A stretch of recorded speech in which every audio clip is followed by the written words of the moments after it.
15 जून ज्येष्ठ अधिक मास अमावस्या पर कुछ विशेष सात्विक चीजें ग्रहण कर लेने से पल भर में श्री हरि विष्णु, देवाधिदेव महादेव भोलेनाथ और हमारे पितरों की असीम कृपा प्राप्त होती है।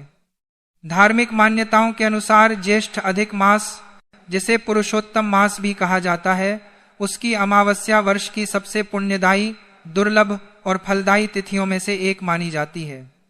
यह वह अद्वितीय संयोग है जब सृष्टि के पालनहार श्री हरि विष्णु, संहार और कल्याण के देवता भगवान शिव और हमारे पूर्वज यानी पितर एक साथ पृथ्वी पर अपनी कृपा दृष्टि डालते हैं। शास्त्रों में बताया गया है कि अधिक मास भगवान विष्णु का अत्यंत प्रिय मास है। अमावस्या तिथि पूर्ण रूप से पितरों को समर्पित है और शिव शक्ति की उपासना के बिना तो कोई भी व्रत, साधना या अनुष्ठान पूर्ण ही नहीं माना जाता। इसलिए इस पावन दिन इन तीनों सर्वोच्च शक्तियों की एक साथ आराधना करने वाले भक्तों पर विशेष कृपा बरसती है तथा उनके जीवन में सुख, समृद्धि और खुशहाली का आगमन होता है। मान्यता है कि जो व्यक्ति अगाध श्रद्धा और विश्वास के साथ इस दिन भगवान लक्ष्मी नारायण, शिव शंभु और पितरों के निमित्त सही नियमों का पालन करता है, उसके जीवन की समस्त बाधाएं धीरे धीरे समाप्त होने लगती हैं। इतना ही नहीं, माता लक्ष्मी और माता पार्वती की संयुक्त कृपा से व्यक्ति के धन, वैभव, ऐश्वर्य और पारिवारिक सुख में भी अनंत वृद्धि होती है। 15 जून ज्येष्ठ अधिक मास अमावस्या पर कुछ विशेष सात्विक चीजें ग्रहण कर लेने से पल भर में श्री हरि विष्णु, देवाधिदेव महादेव भोलेनाथ और हमारे पितरों की असीम कृपा प्राप्त होती है। धार्मिक मान्यताओं और पौराणिक शास्त्रों के अनुसार ज्येष्ठ अधिक मास, जिसे हम अत्यंत पवित्र पुरुषोत्तम मास के नाम से भी जानते हैं, उसकी अमावस्या वर्ष की सबसे पुण्यदायी, दुर्लभ और फलदायी तिथियों में से एक मानी जाती है।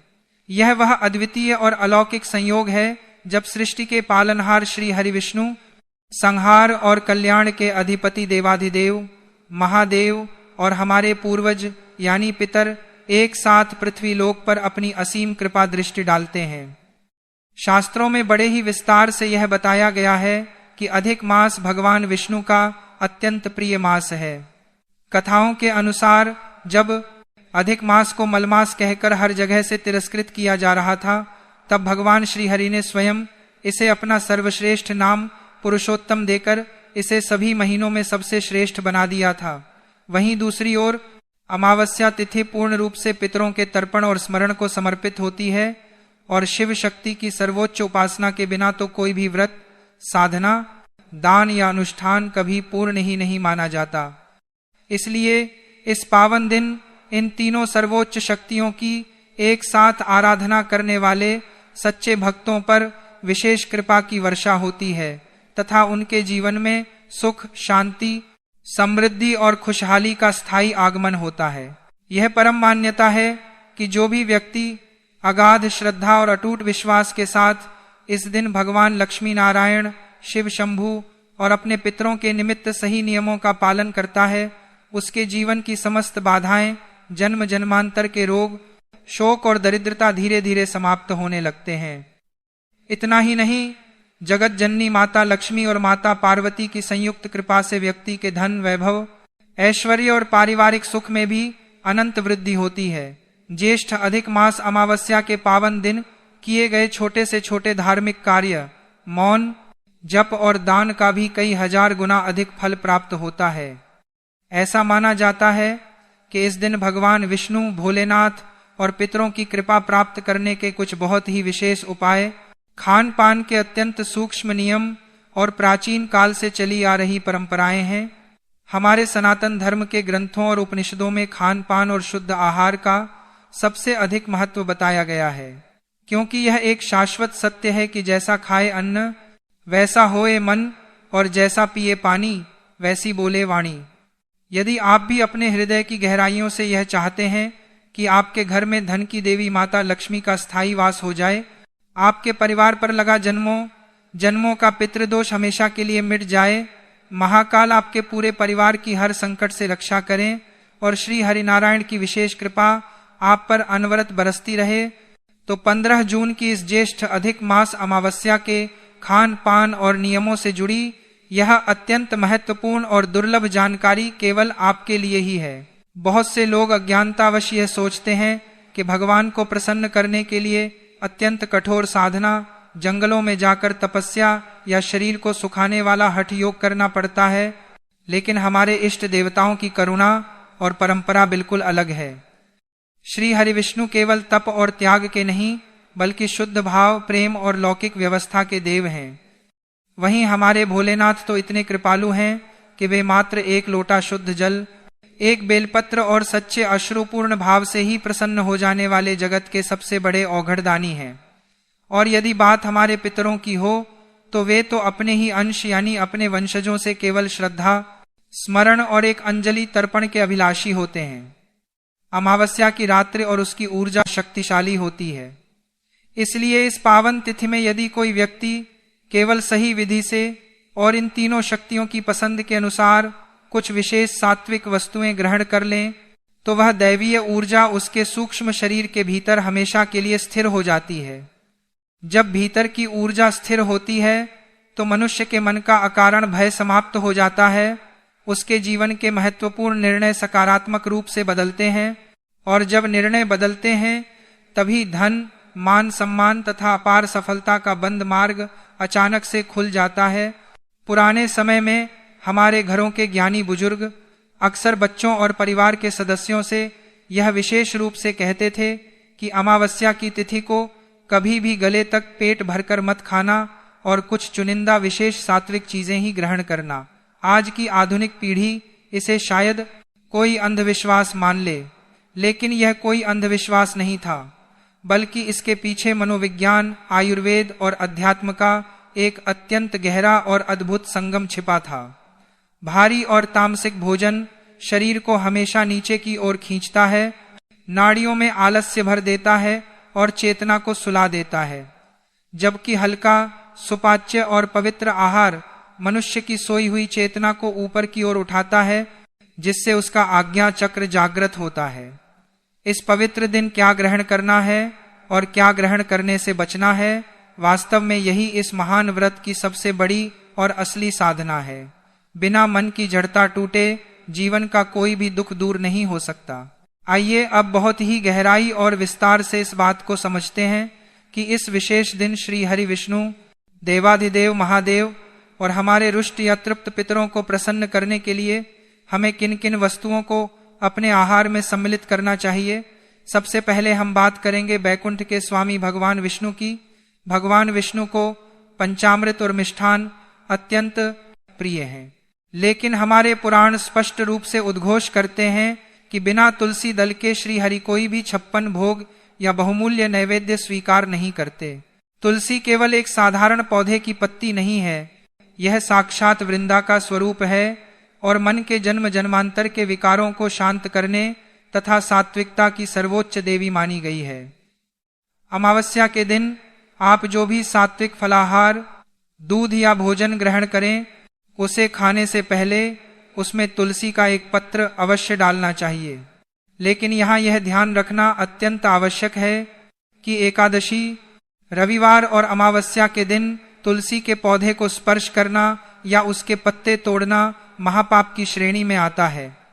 इसलिए समझदारी इसी में है कि आप तुलसी के पत्ते एक दिन पहले यानी चतुर्दशी तिथि को ही तोड़कर एक स्वच्छ पात्र में सुरक्षित रख लें। इसी तुलसी के साथ थोड़ा सा मीठा स्वाद, जैसे शुद्ध गुड़ या मिश्री का टुकड़ा ग्रहण करना हमारे मन को यह गहरा मनोवैज्ञानिक और आध्यात्मिक संकेत देता है कि हमारे जीवन से कड़वाहट और अभाव अब हमेशा के लिए समाप्त हो गया है। जब मनुष्य का मन अभाव से मुक्त होता है तभी वहां लक्ष्मी का प्रभाव उत्पन्न होता है। जब आप भगवान विष्णु के चतुर्भुज रूप का ध्यान करते हुए तुलसी युक्त यह मीठा सात्विक फलाहार अपने मुख में रखते हैं तो आपका अंतर्मन दरिद्रता के भाव से बाहर आ जाता है और आपके घर में माता लक्ष्मी के स्थायी आगमन का मार्ग हमेशा के लिए प्रशस्त हो जाता है। अब यदि हम दूसरी सबसे बड़ी शक्ति यानी भगवान शिव की बात करें तो महादेव ने अपने मस्तक पर शीतलता और परम शांति के प्रतीक चंद्रदेव को धारण किया हुआ है। ज्योतिष और अध्यात्म दोनों ही यह मानते हैं कि चंद्रमा हमारे मन का कारक होता है। अमावस्या की रात को चंद्रमा आकाश में बिल्कुल नहीं होता है, वह लुप्त रहता है। चंद्रमा की इस अनुपस्थिति के कारण पृथ्वी पर मौजूद प्रत्येक मनुष्य का मन सबसे अधिक अस्थिर, उदास, विचलित और अनजान भय से ग्रसित रहता है। इसी अस्थिरता को रोकने के लिए भोलेनाथ को शीतल और सात्विक वस्तुएं अत्यंत प्रिय मानी गई हैं।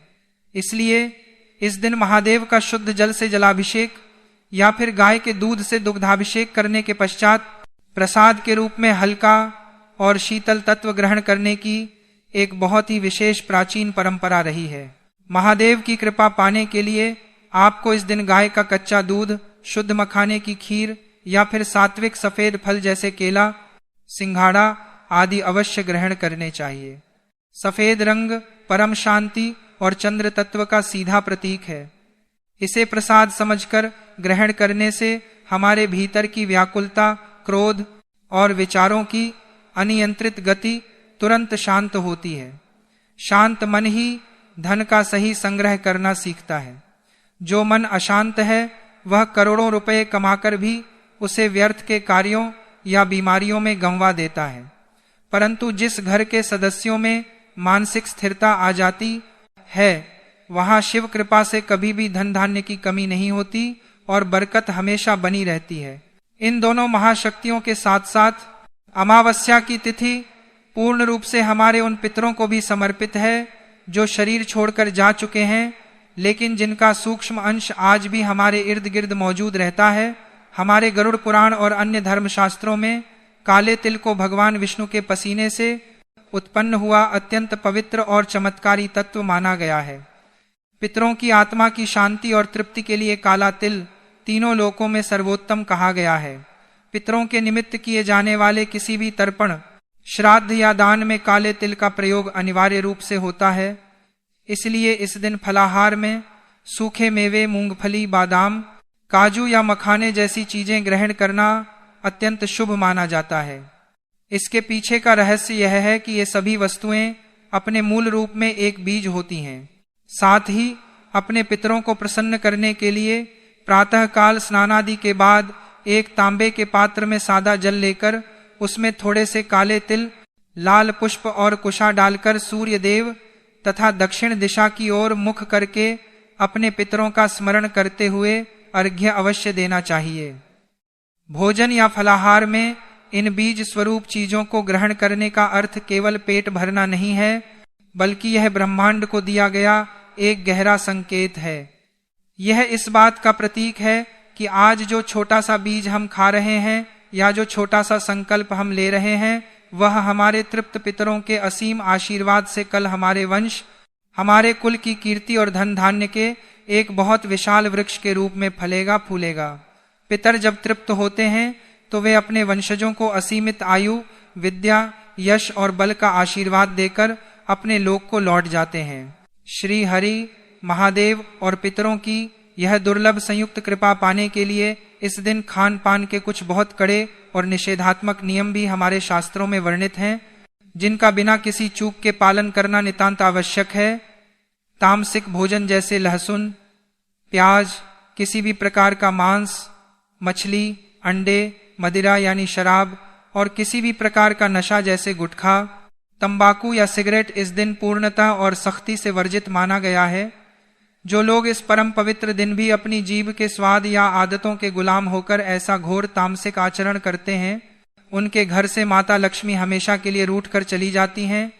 ऐसे दूषित वातावरण में देवों के देव महादेव अत्यंत क्रोधित होते हैं और उनके पितर, जो बड़ी आस लेकर अपने वंशजों के द्वार पर आते हैं, वे अपमानित महसूस करते हैं और बिना कोई आशीर्वाद दिए दुखी होकर भूखे प्यासे ही अपने लोक लौट जाते हैं, जिससे पूरे परिवार पर भयंकर पितृदोष लग जाता है। खान पान के नियमों में यह भी स्पष्ट किया गया है कि अमावस्या की पावन तिथि पर कभी भी एक दिन पहले का बना हुआ रखा बासी भोजन या किसी अन्य व्यक्ति का झूठा भोजन बिल्कुल भी नहीं खाना चाहिए। बासी भोजन में नकारात्मक ऊर्जा और दरिद्रता का वास हो जाता है, जो सीधे आपके आभा मंडल को मलिन कर देता है। यदि आप इस दिन उपवास रख रहे हैं तो आपको अन्न का पूर्ण रूप से त्याग करना चाहिए। फलाहार या सात्विक आहार बनाते समय उसमें सफेद नमक के स्थान पर केवल शुद्ध सेंधा नमक का ही प्रयोग होना चाहिए, क्योंकि सेंधा नमक को शास्त्रों में पूर्ण रूप से शुद्ध और सात्विक माना गया है। जो लोग किसी कारणवश व्रत नहीं भी रख रहे हैं, उन्हें भी इस दिन अपने घर की रसोई में मैदा, मसूर की दाल, बैंगन, कटहल और बहुत अधिक भारी तले भुने या मसालेदार भोजन को पकाने और खाने से सख्त परहेज करना चाहिए। ऐसा इसलिए है क्योंकि भारी और गरिष्ठ भोजन शरीर में प्रमाद और आलस्य को जन्म देता है और आलसी व्यक्ति का मन कभी भी एकाग्र होकर भगवान का स्मरण नहीं कर सकता, जिससे इस महासंयोग का पूरा लाभ उस जीव को नहीं मिल पाता। खान पान के अतिरिक्त इस दिन कुछ विशेष व्यवहारिक बातों और दैनिक कार्यों से बचने का भी कड़ा निर्देश हमारे ऋषि मुनियों ने दिया है। इस पावन दिन घर परिवार में या बाहर किसी से भी व्यर्थ का विवाद करने, ऊंची आवाज में बात करने, कटु वचन बोलने और क्रोध करने से हर हाल में बचना चाहिए, क्योंकि शिव जी को अहंकार और अकारण किया गया क्रोध बिल्कुल भी पसंद नहीं है। जहां कलह होता है वहां कभी श्री हरि का वास नहीं हो सकता। दिन के समय देर तक सोने से विशेष रूप से मना किया गया है। शास्त्रों का यह अटल मत है कि जो व्यक्ति एकादशी, पूर्णिमा या अमावस्या के दिन सूर्योदय के बाद भी देर तक सोता रहता है या दोपहर के समय सोता है, वह अपने पिछले कई जन्मों के संचित पुण्यों का स्वयं ही क्षय कर देता है। ये सारे नियम किसी भी देवता के डर या भय से नहीं बनाए गए हैं, बल्कि ये नियम तो मनुष्य की सोई हुई आत्मा को जागृत करने, उसे ब्रह्मांड की सकारात्मक ऊर्जा से भरने और उसे सही दिशा दिखाने के लिए गढ़े गए हैं। इस महान दिन पर दान का भी अपना एक विशेष और अमूल्य महत्व है। सुपात्र ब्राह्मण किसी अनाथ आश्रम, वृद्ध आश्रम या किसी भी भूखे जरूरतमंद व्यक्ति को तिल, अन्न, ताजे फल, वस्त्र और शुद्ध जल का दान देने की एक बहुत ही महान और प्राचीन परंपरा है। हमारे शास्त्रों में ऐसा माना जाता है कि भगवान शिव या श्री हरिनारायण स्वयं किसी भी रूप में, चाहे वह कोई भिक्षुक हो, कोई साधु हो या कोई असहाय व्यक्ति हो, आपकी परीक्षा लेने आपके द्वार पर आ सकते हैं। इसीलिए यदि आपके द्वार पर कोई याचक कुछ मांगने आए तो उसे खाली हाथ लौटाना या उसे दुत्कारना बहुत बड़ा पाप माना गया है। जब मनुष्य का मन स्वार्थ से ऊपर उठकर निःस्वार्थ भाव से दूसरों को देने की स्थिति में आता है, तभी वह पूरे ब्रह्मांड की अलौकिक शक्तियों और धन को अपनी ओर आकर्षित करने की स्थिति में भी आ पाता है। बंद मुट्ठी से ना तो कुछ दिया जा सकता है और ना ही कुछ लिया जा सकता है। स्त्रियों, मातृशक्ति और कुछ विशेष शारीरिक परिस्थितियों के लिए भी हमारे उपनिषदों में कुछ अत्यंत सूक्ष्म लेकिन महत्वपूर्ण नियमों के बारे में विस्तार से बताया गया है। यदि कोई भी मनुष्य इन नियमों को जाने अनजाने में तोड़ता है तो उसे कभी भी उत्तम लोकों की प्राप्ति नहीं होती और उसे पृथ्वी पर अनेक कष्ट भोगने पड़ते हैं। सबसे पहले बात करते हैं उन माताओं और बहनों की जो इस पवित्र तिथि के दौरान अपने मासिक धर्म के चक्र से गुजर रही हों। धर्मशास्त्रों के अनुसार यदि कोई महिला मासिक धर्म की अवस्था में है तो उसे यह महान व्रत केवल और केवल मानसिक रूप से ही रखना चाहिए। उसे भगवान शिव के शिवलिंग, श्री हरि विष्णु जी की मूर्ति, शालिग्राम, पितृ तर्पण की किसी भी सामग्री, रसोई घर और पूजा घर की किसी भी वस्तु को बिल्कुल भी स्पर्श नहीं करना चाहिए। इस अशुद्ध अवस्था में महिलाएं पूजा स्थल से दूर अपने कक्ष में बैठकर मानसिक रूप से नमः शिवाय या नमो भगवते वासुदेवाय महामंत्र का निरंतर जाप कर सकती हैं। हमारे भगवान केवल भाव के भूखे हैं। वे आपकी इस शारीरिक और प्राकृतिक विवशता को भली भांति समझते हैं, इसलिए मानसिक पूजा का भी उन्हें पूरा पुण्य प्राप्त होता है। इसी प्रकार जो माताएं और बहनें गर्भवती हैं, उन्हें निर्जला व्रत या शरीर को सुखा देने वाला अत्यंत कठोर व्रत रखने का दुस्साहस भूलकर भी नहीं करना चाहिए। भगवान विष्णु और भोलेनाथ इस संपूर्ण चराचर जगत के जीव मात्र पर असीम दया करने वाले परम कृपालु देव हैं। वे कभी भी स्वप्न में यह नहीं चाहते कि किसी गर्भवती माता के व्रत या उपवास के कारण उसके गर्भ में पल रहे एक नन्हे से निर्दोष शिशु को कोई भी शारीरिक कष्ट या पोषण की कमी हो। गर्भवती महिलाओं को चाहिए कि वे समय समय पर फलाहार करें, फलों का रस लें, समय पर गाय का दूध पिएं और यदि उनका स्वास्थ्य बिल्कुल भी ठीक न हो या डॉक्टर ने मना किया हो तो वे व्रत बिल्कुल न रखें। शरीर को अकारण कष्ट देकर की गई कोई भी साधना या पूजा कभी भी फलित नहीं होती है। नारायण की सच्ची भक्ति तो जीव दया में ही निहित है।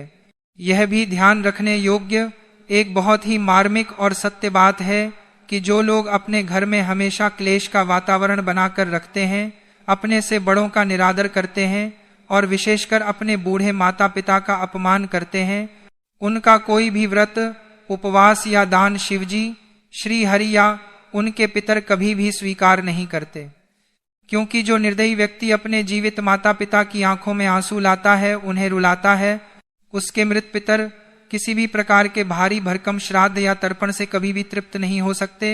माता पिता का आशीर्वाद ही सबसे बड़ा तीर्थ और सबसे बड़ा व्रत है।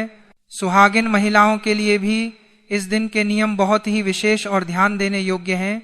जो भी सुहागन स्त्री इस दिन घर में पूजा कर रही है या उपवास रख रही है, उसे काले या गहरे नीले रंग के वस्त्र भूलकर भी नहीं पहनने चाहिए।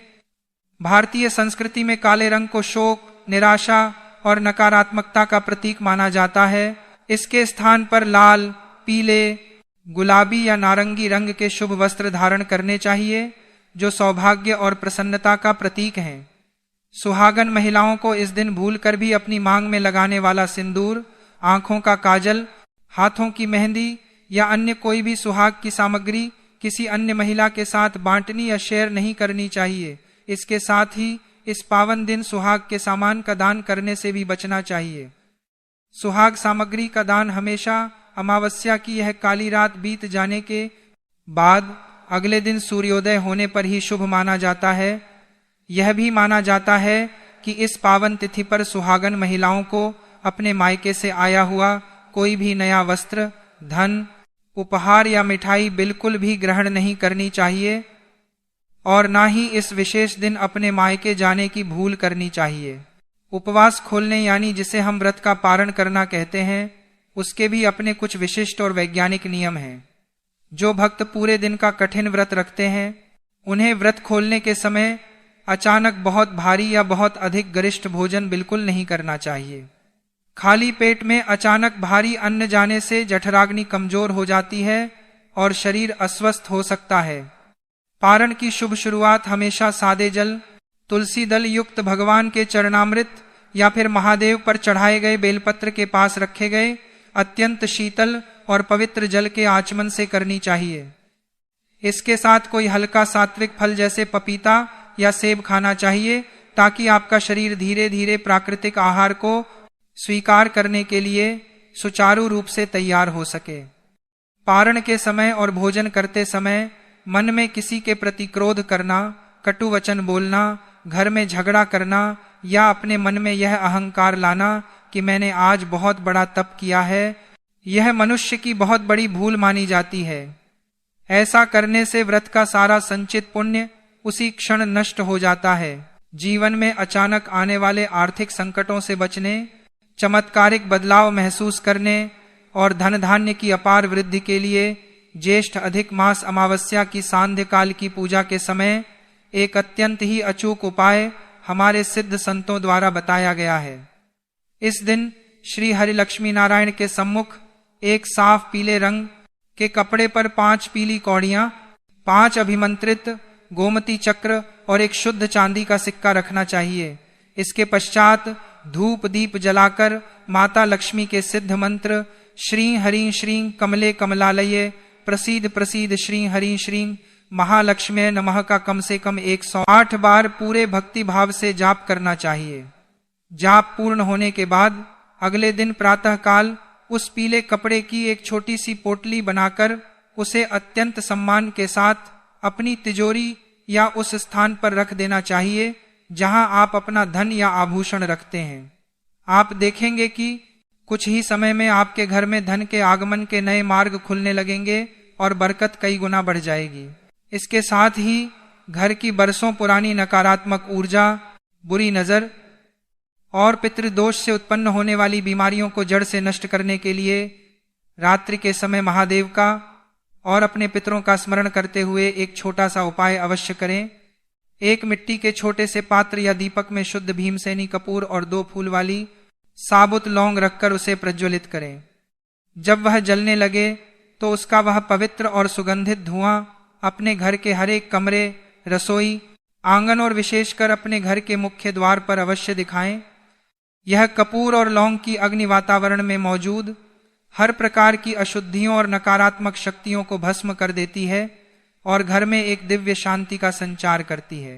इस परम पवित्र दिन पर घर में किसी भी प्रकार के जाले साफ करना, पुरानी कबाड़ को छांटना या किसी भी प्रकार की ऐसी गहरी साफ सफाई करना पूरी तरह से वर्जित बताया गया है जिसमें बहुत धूल उड़ती हो। इसके पीछे का मुख्य कारण यह है कि ऐसी सफाई करने से घर के कोनों में छिपे हुए अनेक सूक्ष्म जीवों, चींटियों और कीट पतंगों की अनजाने में ही सही परंतु हत्या होने का बहुत बड़ा भय रहता है। श्री हरि विष्णु और देवाधिदेव शिव दोनों ही परम दयालु और पूर्ण रूप से अहिंसा के समर्थक हैं। किसी भी निरपराध जीव की हत्या से वे अत्यंत रुष्ट होते हैं और इस पाप का भागीदार उस घर के मुखिया को बनना पड़ता है। अमावस्या के इस संवेदनशील दिन पर घर की मुख्य चौखट यानी दहलीज पर बैठना, खड़े होकर बात करना या दहलीज पर पैर रखकर भोजन करना पूरी तरह से निषिद्ध माना गया है। शास्त्रों में वर्णन है कि दहलीज साक्षात माता लक्ष्मी के घर में प्रवेश करने का परम पवित्र मार्ग होती है। अमावस्या के दिन काले तिल का प्रयोग पितरों को अति प्रिय है।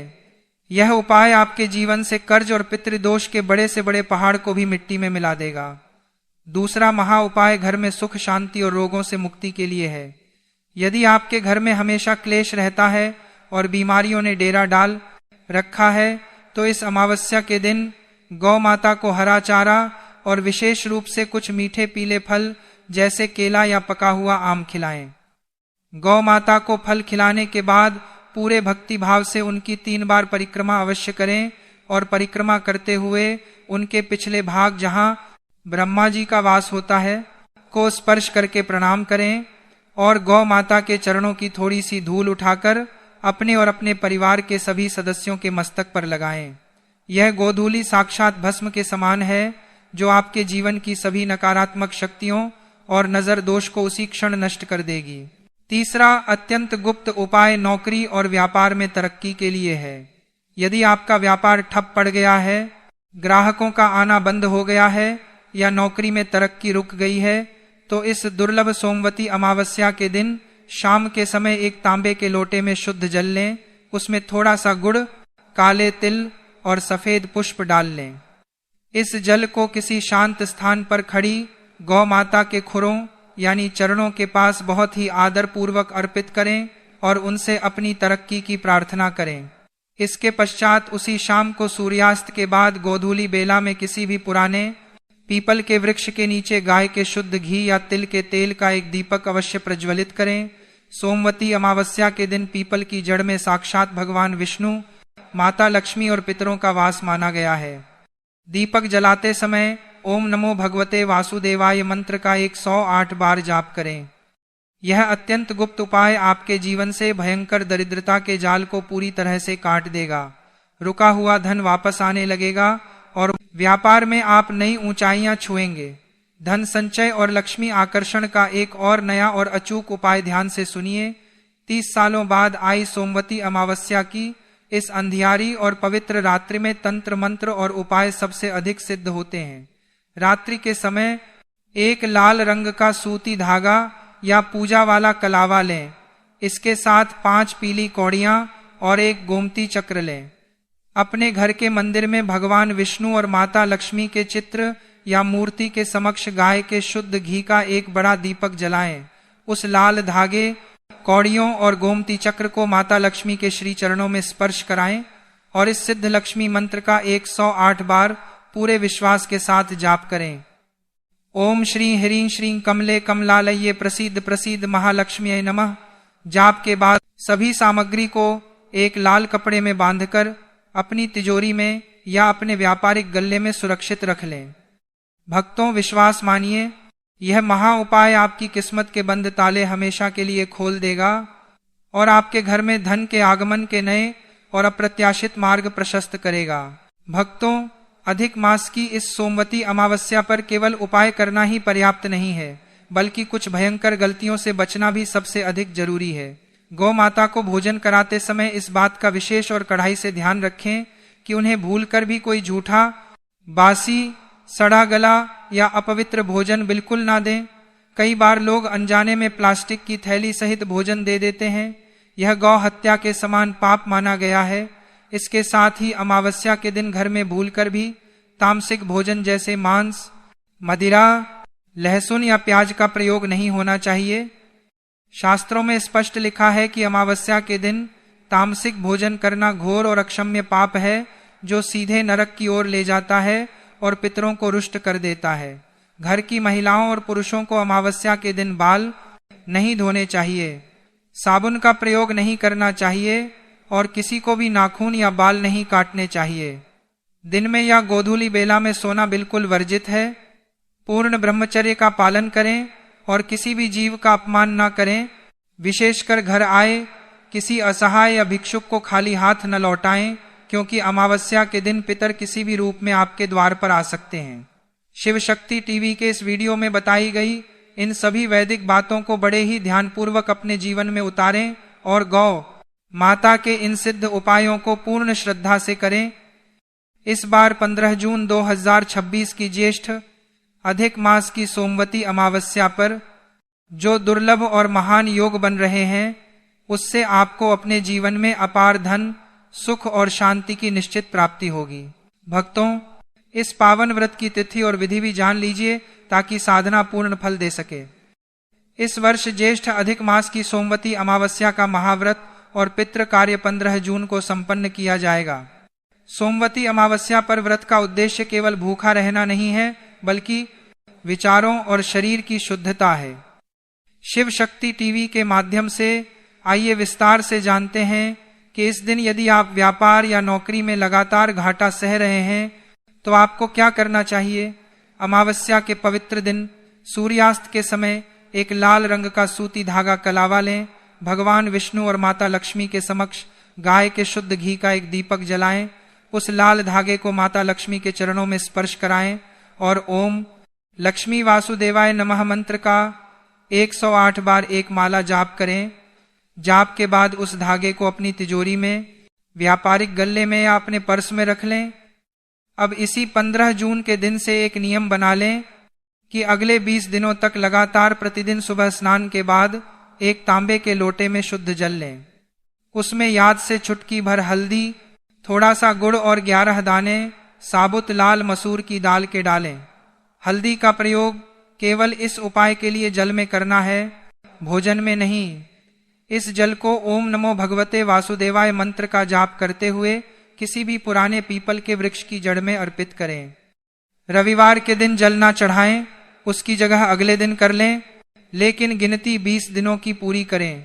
शाम के समय उसी पीपल के नीचे या अपने घर के मुख्य द्वार पर एक सरसों के तेल या घी का दीपक 20 दिनों तक लगातार जलाएं। भक्तों, 15 जून की सोमवती अमावस्या के सिद्ध मुहूर्त से शुरू किया गया यह 20 दिनों का महा उपाय आपकी किस्मत के ताले खोल देगा। यह आपके जीवन से कर्ज के बोझ और दरिद्रता के जाल को उसी तरह काटेगा जैसे भगवान विष्णु की कृपा से मनुष्य को अपार सिद्धियां प्राप्त होती हैं। 20 दिन पूरे होते ही आप स्वयं देखेंगे कि रुका हुआ धन वापस आने लगेगा, नए मार्ग खुलेंगे और घर में बरकत रुकने लगेगी। शास्त्र कहते हैं कि जैसा अन्न वैसा मन और जैसा मन वैसा भाग्य। अक्सर लोग व्रत में सेंधा नमक खाते हैं, लेकिन जो लोग अमावस्या का उत्तम कोटि का व्रत रखना चाहते हैं उन्हें इस दिन किसी भी प्रकार के नमक का त्याग करना चाहिए। नमक खाने से इंद्रियों की चंचलता बढ़ती है। फलाहार बनाने के लिए केवल शुद्ध देसी गाय के घी का ही प्रयोग करना चाहिए। अमावस्या के फलाहार में लाल मिर्च और हल्दी का प्रयोग भी सर्वथा वर्जित है। लाल मिर्च शरीर में अग्नि तत्व और क्रोध को भड़काती है, जिससे एकाग्रता भंग होती है। पान का पत्ता और सुपारी चबाना भी घोर पाप है, क्योंकि पान को भोग और विलासिता का प्रतीक माना गया है। यदि यह जानकारी आपको उपयोगी लगे तो भक्ति भाव बनाए रखें और प्रभु का नाम जपते हुए अपने जीवन को सात्विकता और सकारात्मकता से भर दें। इसीलिए विशेषकर इस सोमवती अमावस्या के दिन आपको इन गलतियों को करने की हमारे प्राचीन धर्मशास्त्रों में सख्त मनाही की गई है। अगर कोई भी स्त्री हो या पुरुष बिना जानकारी के या अनजाने में भी इन वैदिक नियमों को तोड़ता है तो उससे पितृदेव और भगवान विष्णु भयंकर रुष्ट हो जाते हैं और उस व्यक्ति को तमाम भौतिक सुखों से वंचित होकर आजीवन निराश, कर्ज में डूबा हुआ और दरिद्र रहना पड़ता है। 30 सालों बाद आई यह ज्येष्ठ अधिक मास की सोमवती अमावस्या अपार पुण्य देने वाली और जीवन की हर उलझन को सुलझाकर पापों से मुक्त करने वाली है। इस दिन किसी भी व्यक्ति के द्वारा सच्चे मन और निर्मल भाव से किए गए सभी पुण्य कर्मों, पितृ तर्पण और दान का फल उसे करोड़ों गुना होकर वापस मिलता है। भविष्य पुराण में स्पष्ट रूप से लिखा हुआ है कि जो भी व्यक्ति कलयुग में निस्वार्थ भाव से दूसरों की मदद करेगा या धर्म का प्रकाश फैलाएगा उसे कभी भी दरिद्र या धनहीन नहीं रहना पड़ेगा। इस बहुमूल्य और गुप्त जानकारी को केवल अपने तक ही सीमित ना रखें, इसे कम से कम 10 से 15 लोगों तक जरूर शेयर करें ताकि उन्हें भी इसका लाभ मिल सके। चलिए भक्तों, जानते हैं अगले चमत्कारी उपाय के बारे में, लेकिन उससे पहले कमेंट बॉक्स में जय गौ माता अवश्य लिख दें। शास्त्रों में ज्येष्ठ अधिक मास और सोमवती अमावस्या के इस दिव्य संगम पर काले रंग की गौ माता की सेवा का महत्व सबसे अधिक माना गया है। यदि आपके घर में हमेशा अशांति रहती है, वंश वृद्धि रुक गई है या भयंकर पितृदोष के कारण हर कार्य में अड़चने आ रही हैं, तो इस पावन दिन एक अत्यंत अचूक उपाय अवश्य करें। अपने घर में गेहूं के आटे में थोड़े से काले तिल और शुद्ध गुड़ मिलाकर उसकी 108 छोटी छोटी गोलियां बना लें। सूर्यास्त से ठीक पहले गोधूली बेला में किसी काले रंग की गौ माता को खोजकर पूरे श्रद्धा भाव से उन्हें ये 108 गोलियां अपने हाथों से खिलाएं और हर गोली खिलाते समय अपने पितरों का स्मरण करते हुए ओम पितृभ्य नमः और ओम नमो भगवते वासुदेवाय मंत्र का मानसिक जाप करें। यह महा उपाय मृत्यु के भय और पीढ़ियों से चले आ रहे भयंकर पितृदोष को हमेशा के लिए जड़ से समाप्त कर देता है। इस 30 साल बाद आई दुर्लभ सोमवती अमावस्या का दूसरा सबसे चमत्कारी और नया गौ उपाय घर की भयंकर दरिद्रता और नकारात्मक ऊर्जा को दूर करने के लिए है। इस पवित्र दिन प्रातःकाल किसी गौशाला से गौ माता का पवित्र पंचगव्य यानी गाय का दूध, दही, घी, गोमूत्र और गोबर का रस थोड़ा थोड़ा ले आएं। इन 5 पवित्र वस्तुओं को शुद्ध जल या गंगा जल में मिलाकर एक तांबे या पीतल के पात्र में रख लें। स्नान के पश्चात इस दिव्य पंचगव्य को कुशा या आम के पत्तों की सहायता से ओम श्री नमः मंत्र का उच्चारण करते हुए अपने पूरे घर में, विशेषकर घर के मुख्य द्वार और सभी कमरों के कोनों में छिड़कें। यह पंचगव्य साक्षात अमृत के समान है जो सोमवती अमावस्या के इस 30 साल बाद आए अद्भुत संगम पर आपके घर के हर प्रकार के वास्तु दोष, नजर दोष और तंत्र मंत्र की बाधाओं को उसी क्षण भस्म कर देता है। शिव शक्ति टीवी के दर्शकों, जिस घर में इस पवित्र दिन पंचगव्य का यह छिड़काव होता है वहां साक्षात माता लक्ष्मी, भगवान विष्णु और सभी 33 कोटि देवी देवताओं का स्थायी वास हो जाता है। अगला अचूक और अत्यंत गुप्त उपाय व्यापार में आ रही अज्ञात बाधाओं, नौकरी के संकट और धन हानि को रोकने के लिए है। सोमवती अमावस्या की शाम को किसी भी गौशाला में जाएं और अपने साथ गाय के शुद्ध घी के 5 या 11 मिट्टी के दीपक लेकर जाएं। गौशाला में जहां गौ माता निवास करती हैं वहां किसी सुरक्षित और स्वच्छ स्थान पर ये सभी दीपक प्रज्वलित करें। इसके पश्चात किसी भी शांत खड़ी गौ माता की पीठ पर, जहां सूर्य केतु नाड़ी का वास होता है, वहां अपने दोनों हाथों से बहुत ही प्रेम, आदर और सेवा भाव के साथ सहलाएं।